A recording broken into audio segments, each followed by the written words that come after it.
संकल्प लेते हैं कि शपथ लेते हैं कि आज से हम हिंदू किसी भी मुसलमान दुकानदार से किसी भी प्रकार का सामान का खरीदी बिक्री नहीं करेंगे। आज से हम हिंदू किसी मुसलमान व्यक्ति को अपनी जमीन लीज में या बिक्री नहीं करेंगे। अगर किसी व्यक्ति के पास जमीन लीज में दिया हुआ है उसकी तत्काल वापसी कराएंगे।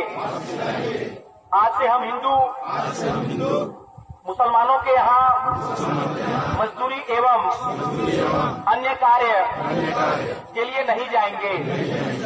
जो फेरी वाले हमारे गांव में आते हैं, हमारे क्षेत्र में आते हैं, गांव में उनका जांच उपरांत यदि हिंदू है तभी खरीदी करेंगे, अन्यथा नहीं खरीदेंगे। आज दिनांक 5/1/2022 को ग्राम कुंदी कला में आम सभा कर यह सर्वसम्मति से हम सभी यह निर्णय लेते हैं जिसका हम सभी जीवन पर्यंत पालन करेंगे। भारत माता की जय। बोलिए जय जय श्री राम। जय जय श्री राम। हाथ उठा करके बोलेंगे मुट्ठी बांध